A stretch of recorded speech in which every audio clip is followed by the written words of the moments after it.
Well, I'm delighted to have the honor of introducing my friend Debra Magpie Earling. I'm David Moore from the English department, and I think it's just a wonderful thing that we have a community lecture series and so much participation and ideas as a Missoula community. I think we deserve an applause for ourselves here. It's really a great gathering.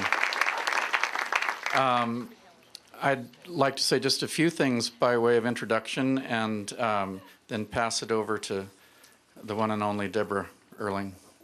And I'll start by saying I was very happy to be here for Bill Farr's talk that launched this series, and it struck me as he described the Blackfeet tribe and their relations to Glacier in the imagination of the promoters of Glacier National Park and the kind of romanticization that meant.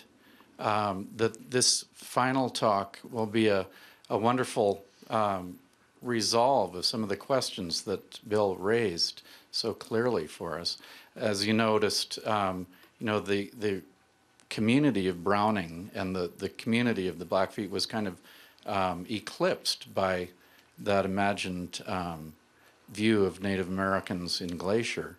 And you'll see, I'm sure, and if you've read Debra's novel, that involvement with Native community is a deep part of the stories that need to be told. I'll just say that for a long time, I, as a reader of Native American literature, and many readers around the world, have had great admiration for the imaginative powers of Debra Earling. Her stories, as they came out and were published, built this tremendous momentum of expectation, and when her novel arrived, it fulfilled and went beyond anybody's expectations of great literature. And indeed, it's worth saying that for hundreds of years, Native writers have written to history in order to rewrite it, in order to advance the sense of humanity of Native individuals, certainly, and of the sovereignty of Native communities against the ways that history has eclipsed those values. And Debra is now writing an amazing wave of expression of that new sense of history. And as you'll perhaps know from her remarkable novel, Perma Red, she uses the power of imagination and the power of storytelling to reshape the way people can survive and move out of pain into survival and to a kind of celebration of life. And I think you'll experience some of that this evening as she takes on this new project and I don't know much about it, and I'm eager to hear more, except that the lost journals of Sacajawea or Sacajawea, I was grateful to have an exposure to a few years back when there was a exhibit of artwork in the Missoula Art Museum as it was displayed in the old Florence Hotel. And that was part of the beginning, I think, of this project, and you can correct me if I'm wrong, where instead of writing a sort of museum catalog of Native American responses to the Lewis and Clark expedition in art, Debra wrote her own response towards this project on Sacajawea. And as we all know, Lewis and Clark and Sacagawea's role within that are at the heart of an American story. And how she reimagines that, I think, is going to be very exciting. Let me just give you a few details of the accomplishments of our speaker this evening. She has a Master of Fine Arts in Creative Writing from Cornell University. she's, as you probably know, a professor in the English department here at our own university, and she has an amazing list of worldwide lectures and awards. I'll just mention a few of them to give us a sense of who's in our presence, I'll put it that way. She's a lecturer for the U.S. State Department overseas in Belgrade, in Berlin, and Frankfurt. She is a lecturer in the Penn Literary Series with the granddaddy of Native American literary renaissance, N. Scott Momaday. She was a celebrated American writer in a series in France. She was a writer in residence at Peninsula College in Port Angeles, Washington. She was part of a festival of indigenous peoples, lecturing in Paris and Le Mans, France. I'll just skip some. She was in our own neighborhood again, part of the Bumbershoot Literary Arts Festival in Seattle, as well as our own Montana Festival of the Book more than once. And her publications, as I've mentioned, include this novel, Perma Red, and which has been translated into French. And there are excerpts circulating and published of the Lost Journals of Sacajawea as well, and we're going to hear more about that. And then there's a whole list of short stories and essays and others. But I'll finish just by saying that she's also the winner of the Willa Award for Women Writing in the West in 2003, the American Book Award in 2003, the Honor Book Award from the Montana Committee for the Humanities, the Spur Award from the Western Writers Association for Best Novel of the Year.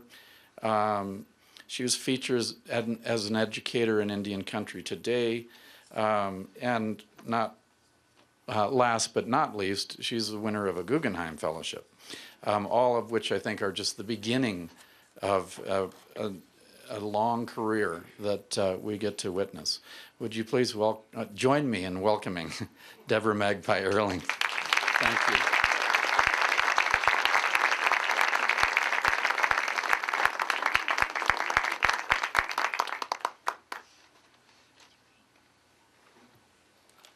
Wow, this is a nice audience. I'm actually going to put this on. Let's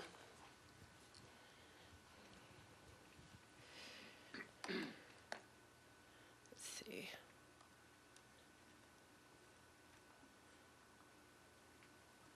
It looks so easy there. Can you hear me now? I'm so pleased to be here this evening. I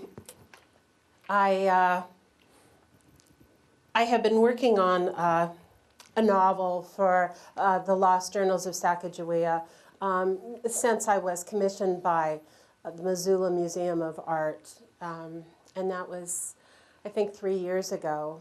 And to be honest, the last character, the last mythical, the last historical sort of person that I would really ever want to write about would be Sacajawea.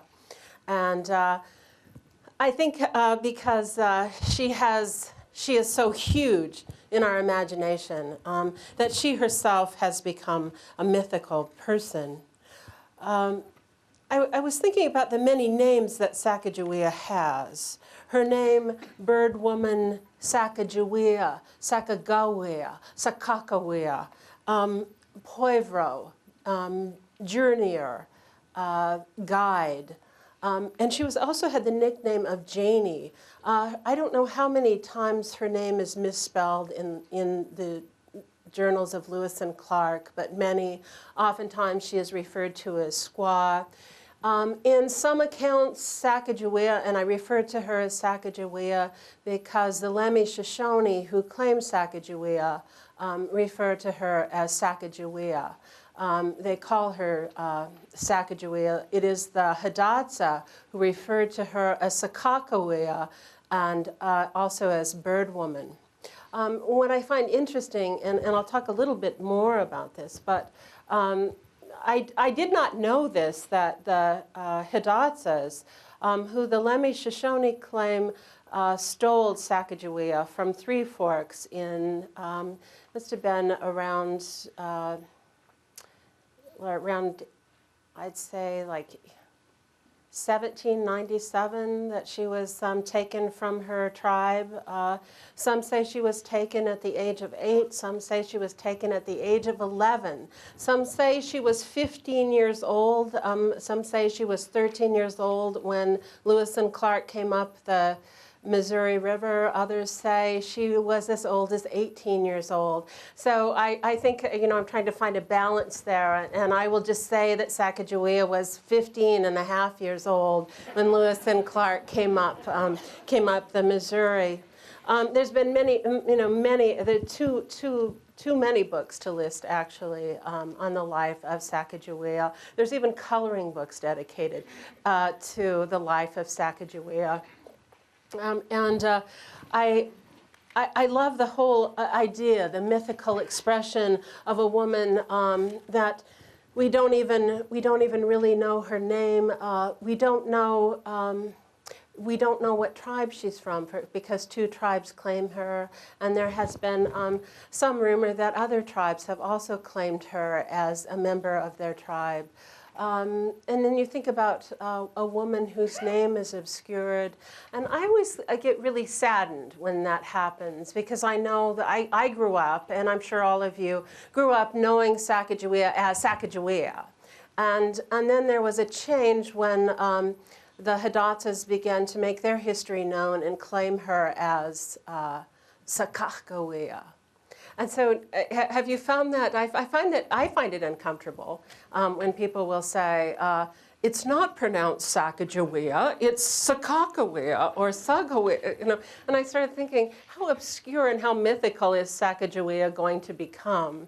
I think about identity and how one's identity can be obscured and obfuscated by a name. And I thought, really, the essence of who she was, we knew her as Sacajawea, so I continue to call her Sacajawea. I don't want her to become any more mythical than she already has. I'm going to put on my glasses now so I can get a better look at what I really want to talk to you about tonight.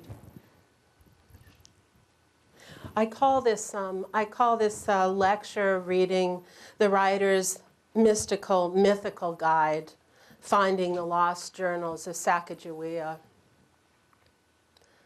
I have to say, have you looked around at all the incredible images of Sacajawea?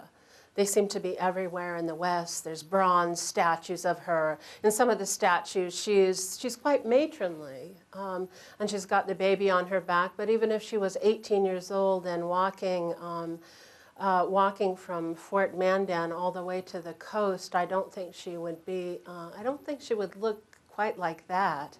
I see her as a scrappy young woman. Some other images make her look like the Land of Lakes advertisement. She's bountiful and voluptuous, and she's come to give you herself, to guide you. One of the most interesting images that we have of Sacajawea is certainly on Anna Lee Waldo's book, where we have over 1 million copies have been sold. And the original image of Sacajawea has not changed. And have you seen it? She is very voluptuous. She's kind of like Barbie Sacajawea, and she's heading up the trail. And she's first in line, of course, and she's very stunning in that. So, I like to think about all of these images of Sacajawea and who she is. But somehow, like all of that, I think about all those images and all that mythology surrounding one person. It's said that there's according to Kenneth Tomasa, historian of the Lemhi-Shoshone people, Sacajawea appears in the journals of Lewis and Clark 87 times, from November 4th, 1804, August 17th, to August 17th, 1806. She is beloved by some and despised by others. I have to say, when I first, in my ignorance, I didn't know that, I didn't really like Sacajawea. I thought Sacajawea, as many people, Indian people sometimes do, that Sacajawea was a traitor, that she had led. She had led Manifest Destiny. She was kind of the spearhead of it, and there she is, bringing in other people into Indian country. She's leading them, and that was really my ignorance. Now, when I look back at Sacajawea, I see her not married, actually, to Charbonneau, but actually captured by enemy warriors and taken away to be sold into slavery at a very young age. And I think sometimes, too, when we have so many names for Sacajawea, including the nickname that, that William Clark gave her, her name somehow, who she was, who she really was, becomes silenced. And I suppose, I guess in many ways, there are many Indian women who are silenced, who have no voice. There are many people in the world who are silenced. And perhaps that wasn't a concern of mine, not really, not at first. When I thought about Sacajawea, what I considered was Sacajawea as really, truly a traditional Indian woman, a woman who knew the old ways, knew how to survive in the wilderness. The old stories were alive in her. So she knew the real myths of her people. She knew water spirits and wood spirits. She knew bear and the power of bear. She knew the Shoshone stories, the original Shoshone stories, and she lived them. And I was thinking about this woman, this incredible woman, and how she was so young and taken to Mandan camp, captured by the Hidatsas, the family that she knew, the Lemhi Shoshone. Her own father had been scalped. Her mother, later she hears, died shortly after the attack on the Shoshones at Three Fork. And she was taken really far from her people. And I thought about her standing at Fort Mandan Camp. They say, was a huge encampment, big, almost a city, a civilization unto itself.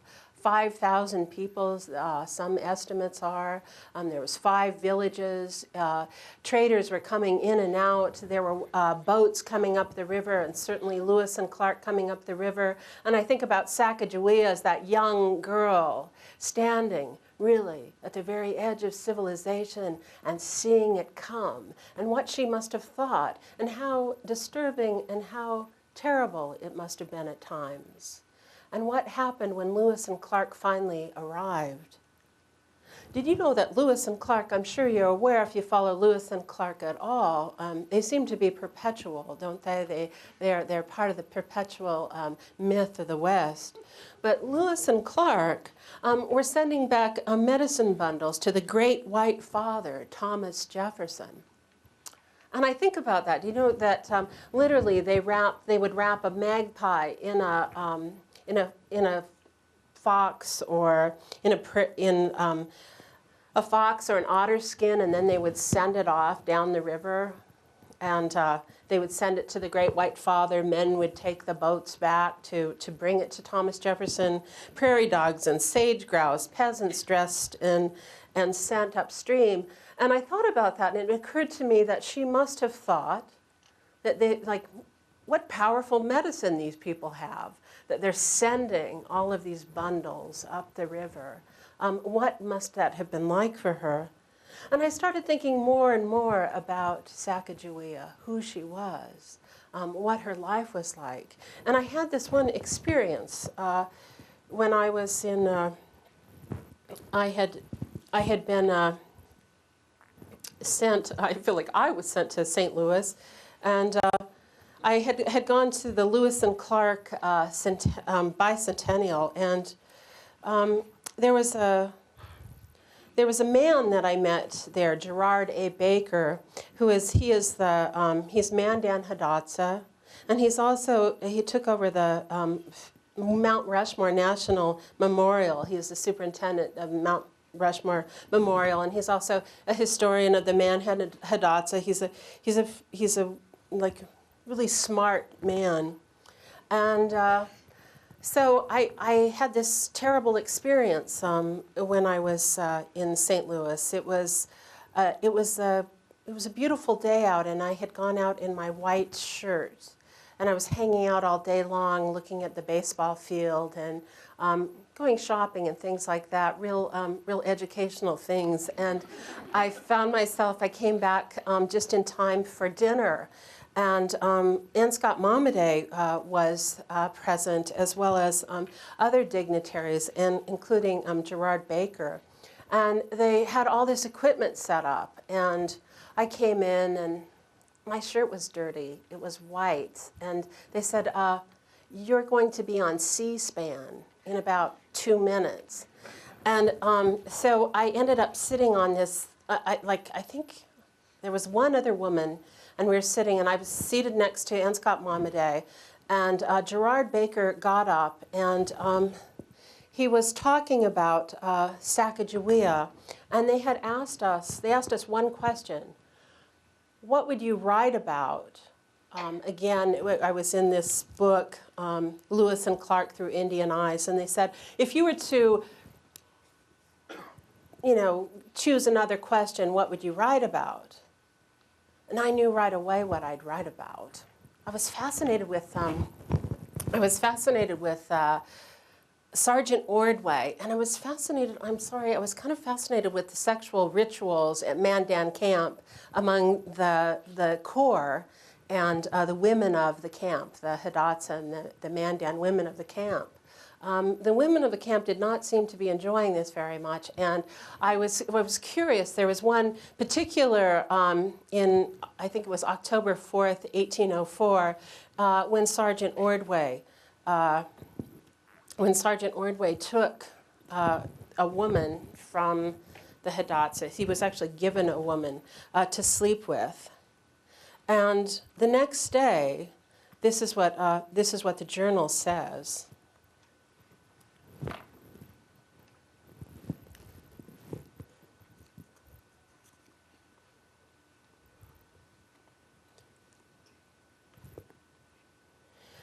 I was alarmed, and this is Clark speaking. Oh, it's the 22nd of November, 1804. I was alarmed about 10 o'clock by the sentinel, who informed that an Indian was about to kill his wife in the interpreter's fire about 60 yards below the works. I went down and spoke to the fellow about the rash act which he was like to commit and forbid any act of the kind near the fort. Some misunderstanding took place between this man and his wife about 8 days ago, and she came to this place and continued with the squaws of the interpreters. He might lawfully have killed her for running away. 2 days ago, she returned to the village in the evening of the same day. She came to the interpreter's fire, apparently much beat and stabbed in 3 places. We directed that no man of this party have any intercourse with this woman under the penalty of punishment. We directed that Sergeant Ordway give the man some articles, at which time I told the Indian that I believed not one man of the party had touched his wife, except the one he had given the use of for a night in his own bed. And I started thinking about that, and I was thinking about who the squaws at the interpreter's camp would have been Sacajawea. That this woman, who was given by her husband to Sergeant Ordway of the Corps, was actually, I'm sorry, just lost my train of thought completely. I think the section to me, I guess in its revelation, was so stunning that I wanted to address that. I wanted to address Sacajawea was there at the time and attended to this woman who had been stabbed by her husband. Gerard Baker, in his essay in Lewis and Clark Through Indian Eyes, talks about the claim that the Hidatsas have on Sacajawea, on Birdwoman, on Sacajawea. And he says this, and he was saying this when we were in front of the camera. And I had that dumbstruck feeling where 10 minutes, an hour later, I had all these wonderful things to say, but at the time it wasn't coming together. And here's what he essentially said. There are many stories and many claims as to who Sacajawea was. I personally believe that we will never know, but what is important to understand is that whoever she was, and whichever tribe she belonged to, she was very well respected by Lewis and Clark, and she did play a very important role in the voyage to the West and back. Some things to consider as we discuss this famed lady and who her family and tribe really were, Hidatsa or Shoshone. And then he goes on to say this, if she really was born and raised among the Shoshone, why did she not run away from her husband, as he was supposed to be very mean and would beat her? And I thought, he's already answered the question in his question. He's answered his own question. But it got me to thinking, and all of a sudden there was this. I came home and I couldn't get Sacajawea out of my mind. I couldn't get the image of her out of my mind. And as I tell my students, you can believe this story or you cannot. Sometimes I wonder, when you have that, and I'm talking about the mythical, mystical experience that you have sometimes, I guess, as a writer. And one of the things that occurred to me, very strange. I keep a notepad by my bed. I went to sleep, and I woke up. I woke up because someone was standing next to my bed, and it was a woman. It was an Indian woman, and she had a cage or a box next to her. And it was in that fuzzy kind of television snow that you see someone standing there. You're maybe half asleep, maybe not half asleep. But I began to pick up my pen and paper, and I wrote as fast as I could. And I was writing and writing and writing. And then I dropped the pen, and I literally did not know what I had written. And this is what I love about this story, and this is what I love about writing, is this is what came to me in that story, in that piece. This is what I wrote. It isn't changed. Originally, I was writing what I call shattered prose. I wanted to somehow, if there is an idea that you can capture someone's voice, I wanted to capture Sacagawea's voice in the way Lewis and Clark spoke in their journals. I wanted to just write as fast as I could. And here's what I wrote when I dropped my pen and woke up the next morning. Lewis and Clark are sending fox to the great white father. They have trapped a spirit fox, a fox that carries the weighted soul of a man possessed by bad spirits. Merriweather places the caged fox at the edge of camp every day because his cage is foul as pig's blood, he says. But I know Merriweather is afraid. Every night the caged fox moves. When night fastens the moon-heavy water to spirits, when light sifts down in dark currents and the river begins chanting, do not look there at the bottom, there along the lip of shore, water channeling the thing not named, the dim sky water carries is older than time, older than blood, bigger. In the deepest still place of the river, fox is chanting.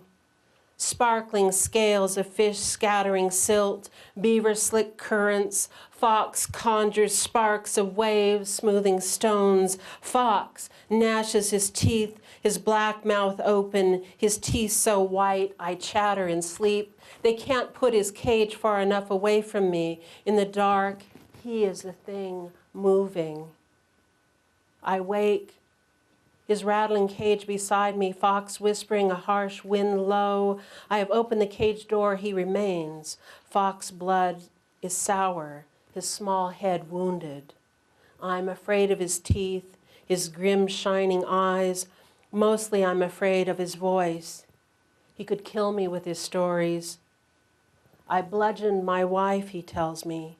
I broke the blood of her flesh. I broke the thin bones of her fingers for touching another man. I branded her ribs with fists. I stabbed her with a fire stick blazing to sear her to me. She turned so many colors, the sky could no longer please me. Who is she, I ask.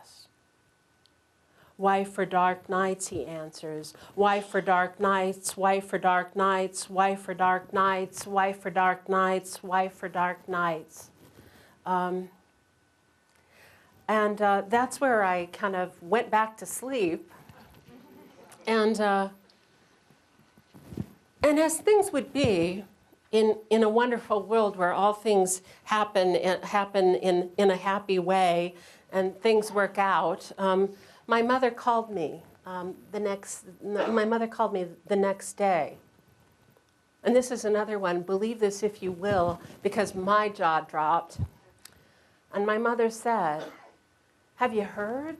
The Smithsonian has just released a spirit fox to the Blackfeet, medicine fox back to the Blackfeet that was sent to Jefferson. They released him today. Did you hear that on the news? Isn't that good news? And I said, oh, maybe she is a guide. Maybe there are some stories. And then I had this fascination. I started looking through the journal again with new eyes. I started reading it with this kind of intent, with kind of searing I was angry. I got really angry. And then I started looking at, and this is from, if you want to look at, I love this book by Bernard DeVoto, The Journals of Lewis and Clark, which is, really contained and small. But on November let's see, what is that?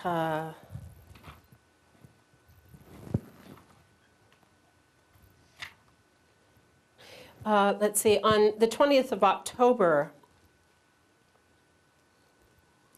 it says, and this is Clark again, I observed near all the large ganges of buffalo wolves, and when the wolves move, those animals follow and feed on those that are killed by accident or those that are too poor or fat to keep up with the gang. And then you read a little bit later, and it's not far. On November 11th, 1804, and I love how this is put. The large ducks passed to the south. An Indian gave me several rolls of parched meat, and then it's got a space. 2 squaws of the Rocky Mountains, purchased from the Indians by a Frenchman from down, the Mandans out hunting buffalo. And then on the next line, on November 12th, early this morning, the big white principal chief of the lower village of the Mandans came down. He packed about 100 pounds, and this is interesting wording, he packed about 100 pounds of fine meat on his squaw for us. And I thought, what, 100 pounds of meat? And then I started thinking about 100 pounds of meat on the back of your, holding 100 pounds of meat on your back. And what did it say about those wolves circling those who are vulnerable? And another image came to me, and I started thinking, you start thinking about the periphery of story. It starts spinning in you. It starts rising up in you. And the story that began to rise up in me is brutal and frightening and scary. And it reminds me of, when you go to any tribe, unless you're really unless they really know you, unless you're welcomed, truly welcomed, unless you're not an enemy or someone who frightens or poses any kind of threat, you don't really know what's going on. There are things on the periphery of any tribal community that you are prevented from seeing. It's not open, it's not available to public viewing. And it occurred to me that when Lewis and Clark came up the Missouri, and really as an enemy in some ways when they were coming up the Missouri, that many things were hidden from them. And Mandan Camp was a huge place to hide things. There are stories in Mandan Camp of, other stories of the corn spirits and water spirits, spirits of the forest. And there are also stories of the people who are hidden. And it occurred to me, and so this is another part of Shattered Prose, but and this is all in Sacagawea's voice. In the fog, brutal days when backs of buffalo scab with ice and the weak calves fall to attendant wolves, Lewis and Clark are shooting game. Gray clouds tumble birds from the gun-hazy sky. Fawns mule in the frosted grasslands. Red guts steam snow, and the hooves of deer and antelope click in the trees. Slaughter hung where wolves cannot reach them. The woods are haunted by the silver eyes of dead animals, but these things are always in survival, and these white men have not cached the summer berries, haven't split the ryegrass to seeds or twisted the black moss to chewing ropes for winter-hungry days. Now, a blood scent rises in the bowl of sleep. No one speaks about the woman dying in the frail rising of a killing day, a woman hard frozen in the field, her trail marked by the blood of the 100 pounds of buffalo she carried, and the sleek-footed wolves trailing her wove a tight trail around her, sniffing the bitter wind she carried. The razor snarl of their teeth chewed the meat off her back down to the column of her bones. But her life was so powerful. Even in death, she is still standing. Her rigid spine sparkles in the steam of river light. Her eyes glitter at the swooping birds. Men weight their wives with venison, antelope, buffalo, meat, make them walk for miles for one small favor from the white man, a trinket, a handful of beads, a promise of plenty dying in the shrill wind. In this deep burr of sealing snow, women are struggling, their bones quaking, the rattle of leaves falling forever, skittering over ice. They are not the beautiful women men fight over. The white men don't see the wives who are hidden in the lodges at the edges of lost, the women who carried the smallpox dead to scaffolds, losing their fingers in purging fires, or children, or women who gather bundles of sticks in the frostbitten winters of fever. There are witches who crawl hump-backed, their hands only palms, the webbed feet of ducks, work dogs to carry meat. This is the life left to unfortunate women. Infection, a quick blessing, fingers of weeds, scuffle point to sky above them, blind days of men. But the beautiful women are running the banks of the Black River, begging the white men, are laughing. York weeps, wheezes, hiding in the gray timber grass. Even the faces of trees turn toward them. The white men believe they are desirable.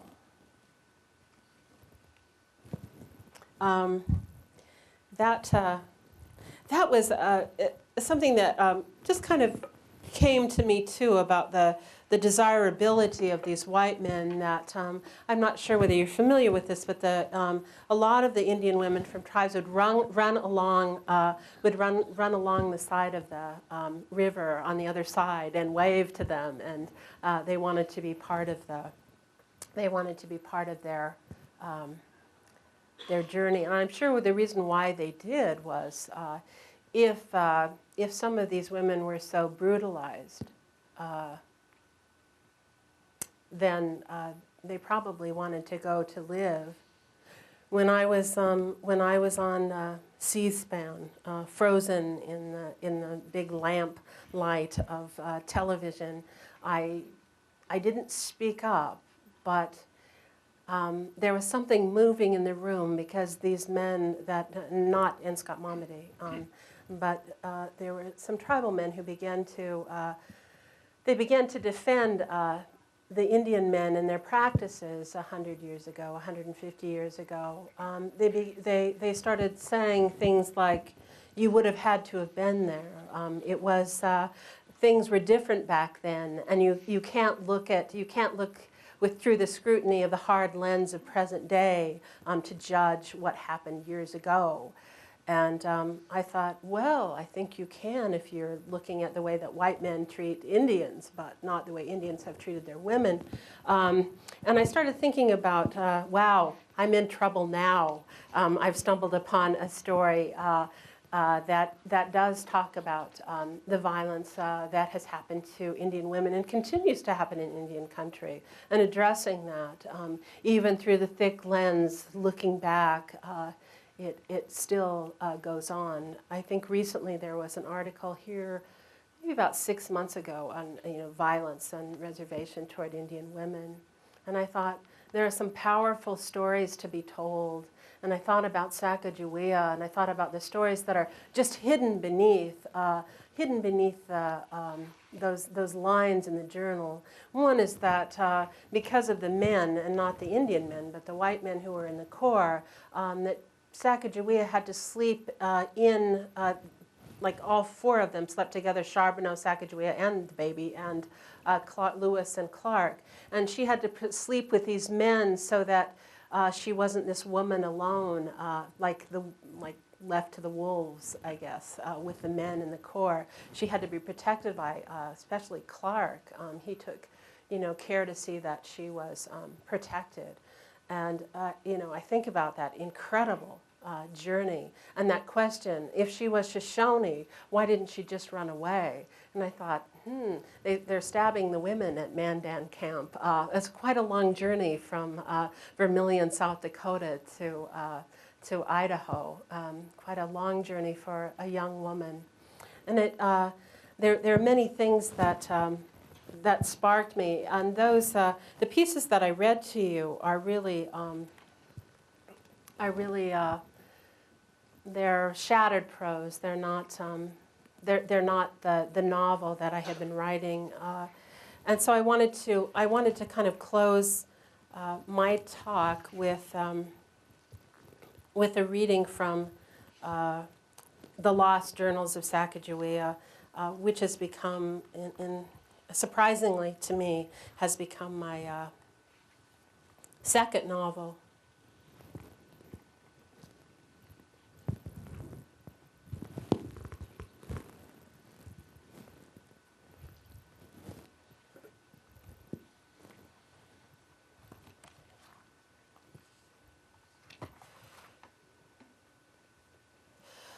This is set in Three Forks, and I won't read the whole piece. I'll read to the part where she is abducted by the Hidatsas.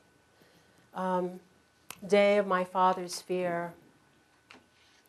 My father grabbed me by the arm today and pulled me to the edge of the field to show me something I could not see. There, he says, can you see them, daughter? The enemy is all around us. But all I see are the dense trunks of trees. Yes, he tells me, look closely. The trunks of trees are moving. They are shifting toward us. Little by little, the enemy moves toward us, he says. But when I look where my father points his crooked finger at the base of the tree line, I see only the dusty trees, so still and quiet, they frighten me. Something is wrong, my father tells me. He is beginning to scare me more than this place. He will not go with the other men to hunt in the mountains. All day he haunts the fields, the tall grasses. Every day he digs a hole for himself at the edge of the camp where he hides all day. At night he rubs his skin with dirt so the enemy cannot see him. And then he returns to his watch. His eyes are crazy, moving too quickly, startled by noises no one else can hear. My father spooks the people. All day my father watching nothing at all. Atawachi prays for him now. Atawachi says, we need a ceremony. Three Forks, bad day come. The last time I saw my father alive, he was crouched near the first fork of the river. his eyes bush-rat wild as he squat-stepped a low path through the grass, looking around him toward the camp, toward the hills, toward the steep mountains that flanked us, as if he was startled again and again.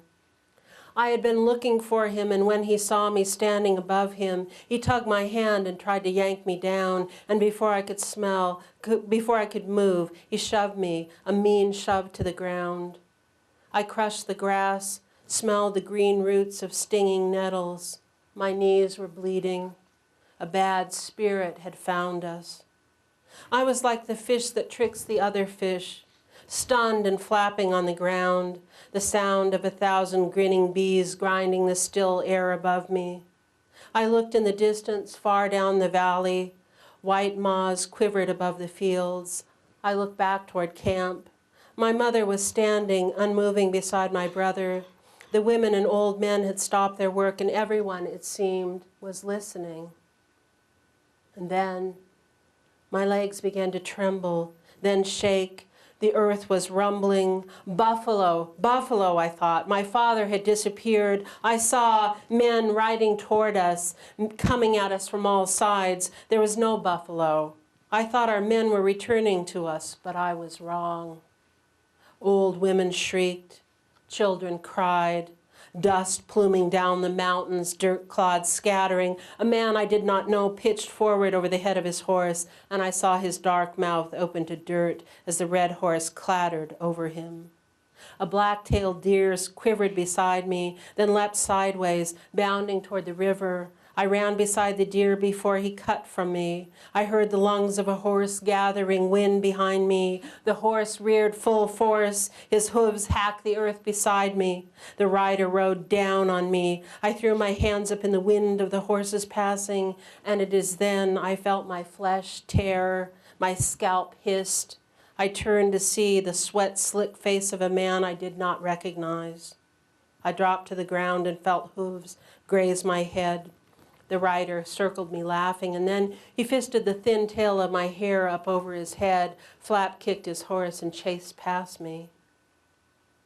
The women were scattering. I called to my mother but could not see her. I ran toward the bank, but soon the bank dropped straight to the place where the river slashed the mountainside. Otter woman screamed so loudly I thought she was behind me. I scrambled up the bank but felt the soft dirt give beneath me, rolling sand. I grabbed a horsetail bush, held tight, and then the whole bank gave way beneath me, a skid to fast water. I thrashed in the river, trying to swim, but the current was swift and so cold my body sank. I was afraid of the rocks. Not hitting the rocks, but the rocks themselves.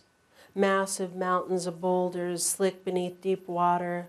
I could see far below me, and as far as I could see, the water rocks went down and down.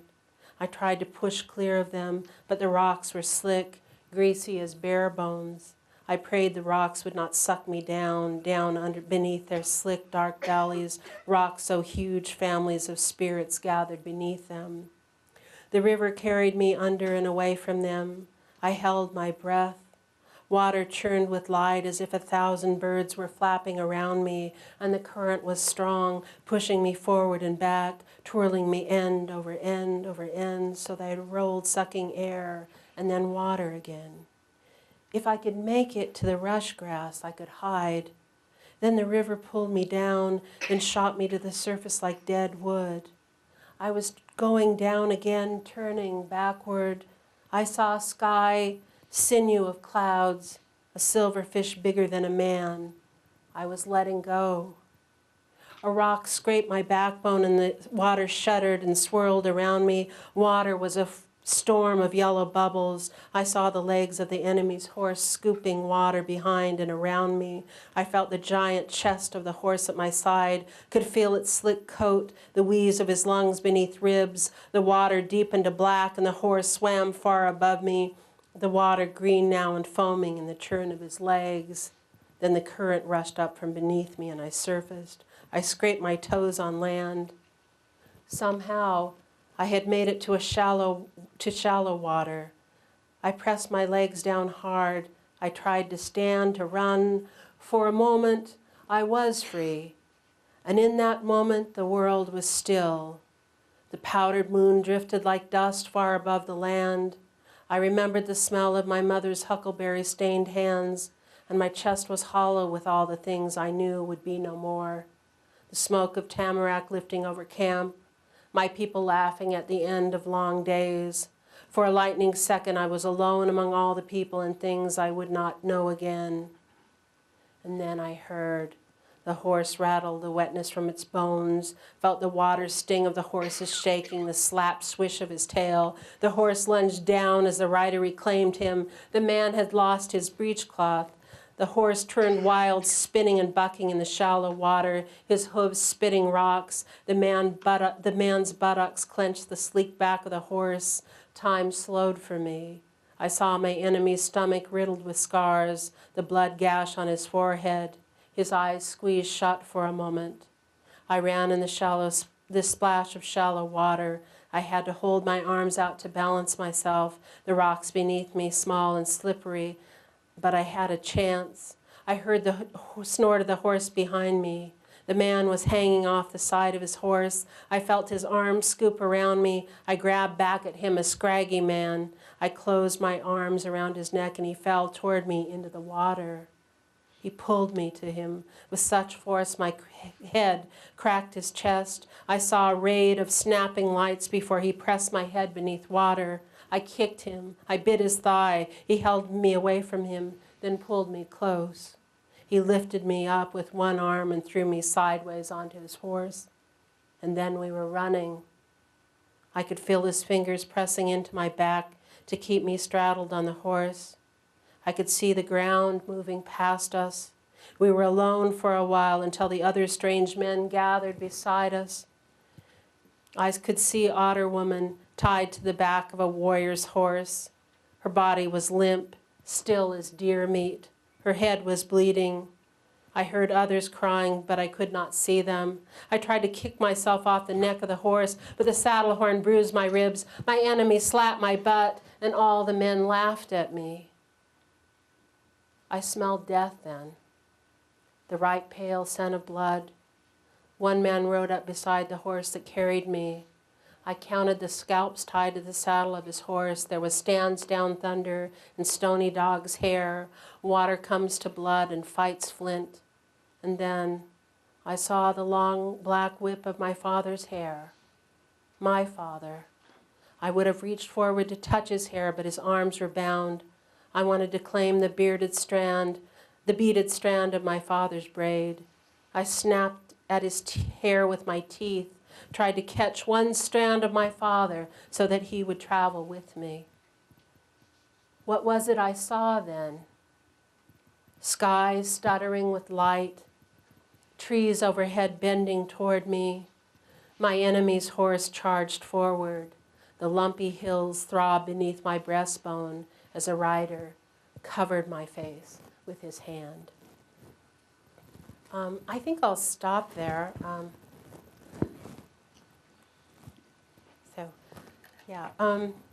And David was going to join me, and we were going to open it up for questioning and for questions. Thank you.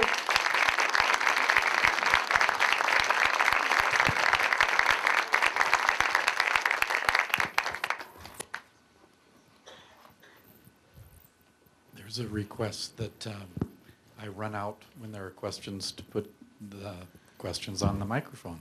And I'll mention we'll have the Q&A before the wine and cheese reception down at the south end of the third floor here around the corner by the 300 lecture rooms. Are there questions? Sure. Let me.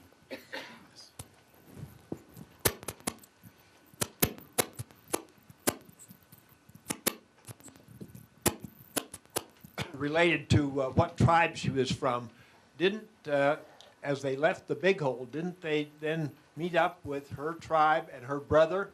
And is there any question that she wasn't from Shoshone tribe? Well, when they did meet up with Kemi Wyatt, and then she was told that her family that her mother had died, and that her I think actually her sister had recently died, and then she adopted her sister's child. But it really is unclear in the beginning who stole whom, whether Sacajawea was a member of the Hidatsa tribe, and whether she was actually, they claim that it was a Shoshone who stole Sacajawea when she was very young. And they did not raid the camp. There's kind of a mythical and mystical story about how she found her way back to her people, the Hidatsa, but they claim that she is theirs and not Lemhi Shoshone.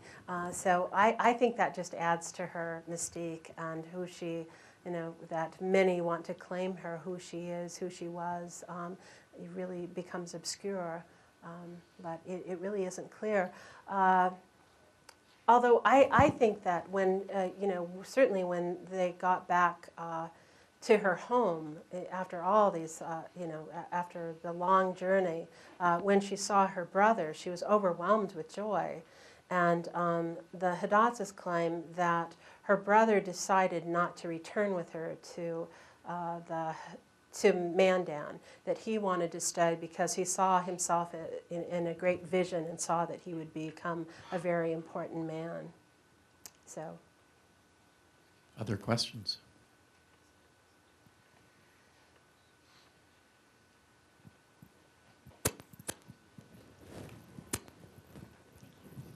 Debra, do you think that there are other women in, we'll call it Western mythology, who we might relate Sacagawea's story with?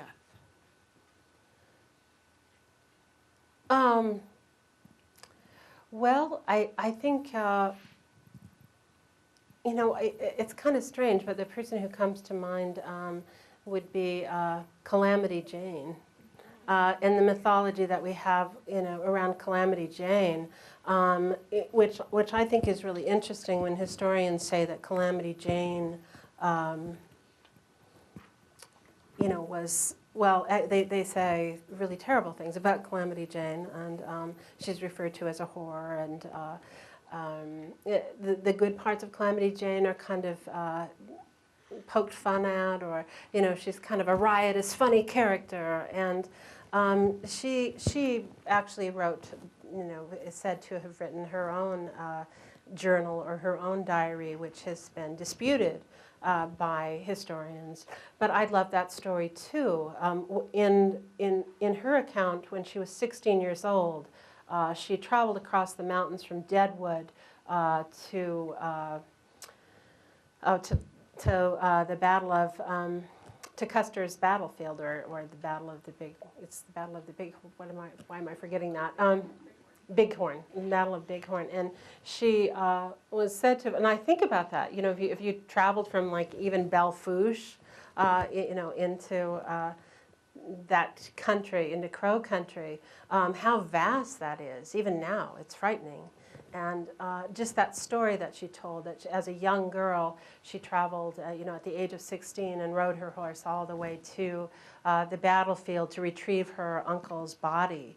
And, everyone talks about how the greasy grass, how the Indians hid in the greasy grass, and and the whole idea is frightening, terribly frightening to me, even as an Indian, to travel across that, just after the massacre, and to come upon your uncle's body and to retrieve his body. That's a story that she told, and that has been disputed. But I think, in that way, she's silenced too. There's other stories, about Sacajawea too. That one is that she died at the age of around 23. Another is that she actually lived to be an old woman, even some consider it like maybe into her hundreds. She was said to have lived on the Wind River Reservation with the Shoshone, and Dr. Charles Eastman went to investigate, and the stories that he came back with, he thought that it was very possible that this woman actually was Sacajawea, and had this great life.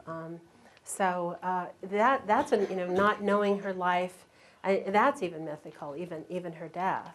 Did she live to be, this older woman, or did she die at a very young age? So even comparing her to herself, she's kind of a mythical person. Other questions?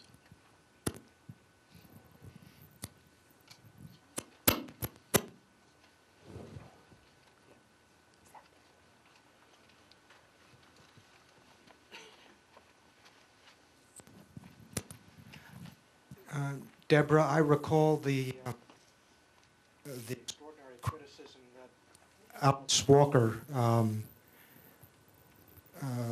met, and I'm wondering. The Color Purple? Yes. What do you anticipate from writing even a small part about violence and the oppression of? Did you hear that? His mic was cutting out, but he was asking me what I feel that I might encounter when, because I'm writing about the violence in Indian communities against Indian women. I think a lot. I think it might be. I think it might be pretty searing, actually. And I was kind of surprised at that because there was so much. At this conference, I was kind of. The men sort of shunned me for saying what I had to say, which was just a question, really, about Ordway and what happened and what were the practices and what had really happened to Sacajawea. Was she the interpreter at the camp, and did they have any stories along that line? And they just really shut down on that. And but the wonderful thing is there was one Indian elder woman, and she came up to me, and she had long braids. She reminded me of my great-grandmother, and she said, "You keep asking those questions. Those need to be answered. We've had enough. Women have had enough. We can fight this." And I thought, I think it's interesting to think of telling a story as fighting. Because I've always thought of kind of telling a story is one way to heal, but I think there probably will be a little bit of a fallout, or maybe a big fallout from it. But I don't know. I think you're called to tell certain stories, and certainly it's a fictional account, but it does highlight some of the darker sides of. Those early communities. It's not all the noble savage kind of idea, or living in peace and harmony. There seem to be some really serious problems in those communities that were especially border communities. So I will definitely be writing that. So, are there any other questions? I'd like to ask just a practical question, Debra. It's such a treat to get this taste of what's to come, and I'm just curious, what's the status of the manuscript and when we might see the book? Oh, that's always a good question. It always seems to be family comes first over writing, and it's the wonderful thing about this book is just having it. If I get the time, it'll just come together. It's already there. It feels like this. I was talking earlier and saying it was the funnest thing I've ever written, and that sounds crazy because it's really dark. But it's like a wonderful sort of hallucination, imagining what it was like for this traditional woman to see all of these things, to witness and experience all of these things. And it's, the parameters are in the journal itself. And I wanted to take her, I think I want to take her just back to her own camp. But I have a feeling she's going to take me on that journey all the way to the ocean so she can see the whale. I think I'll wake up and she might be standing there again. But I'm hoping that I can get this done, by the end of the summer, and that's kind of the long sort of end of it. But thank you for the question.